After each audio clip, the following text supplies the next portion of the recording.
Je suis Fadima Kambou, j'ai 39 ans, je suis maman de 2 petits garçons et mariée. Profil RH, j'ai une licence en communication et un master en ressources humaines. Et j'ai travaillé pendant 10 ans sur différents postes en ressources humaines, en tant que consultante RH en cabinet, puis DRH au sein d'une institution de microfinance. Pourquoi j'ai décidé au fait de quitter mon poste de DRH? C'est parce que j'avais envie d'avoir plus de temps pour servir. L'année dernière, on a accompagné des jeunes burkinabés lors du programme Ouaga Job Challenge à pouvoir au fait trouver un emploi. À la fin de cette aventure, nous avons placé 16 jeunes sur 20 et accompagné les 35 autres qu'on n'avait pas au fait sélectionnés. Je me suis dit j'ai envie de faire plus. En étant en poste, c'est pas forcément évident. Servir, c'est vraiment ce que j'ai envie au fait. Je trouve qu'au Burkina, on se dit que les choses sont difficiles, mais pour moi, il ne faut pas s'arrêter juste à la difficulté. Il faut essayer de trouver des parades pour pouvoir aller de l'avant en fait. Le plus important, c'est pouvoir trouver des solutions. Le 13 février, on a lancé le programme Gopaya. C'est un programme d'accompagnement en fait des veuves et des orphelins, des militaires tombés au combat pour nous, pour la nation. Pourquoi ce programme? Comme je l'ai dit en début d'entretien, moi je suis une pure RH. Quand j'ai rencontré une voisine en détresse parce que son mari est allé combattre dans le Nord et qu'elle n'avait pas de nouvelles, je me suis dit comment moi, modestement, avec mes compétences, je peux accompagner en fait ces femmes. Donc il y a 1 an de cela, j'ai commencé à écrire ce programme-là.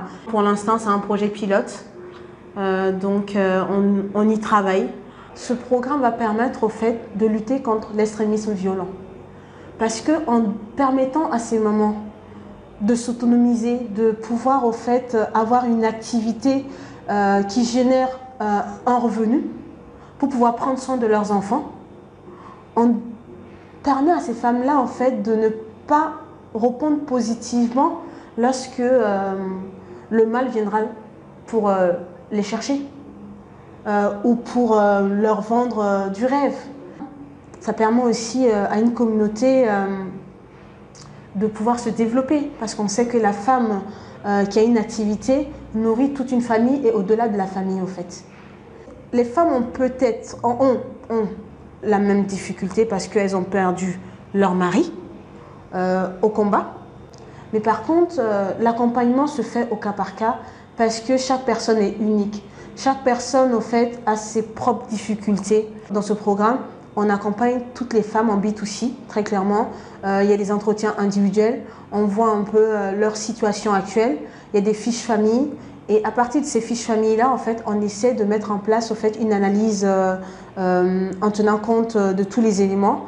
Et par la suite, au fait, on met en place une stratégie d'accompagnement individuel. Pour ce projet pilote, on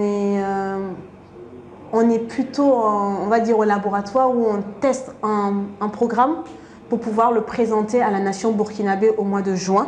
C'est un programme dont on pourra mesurer très clairement les résultats.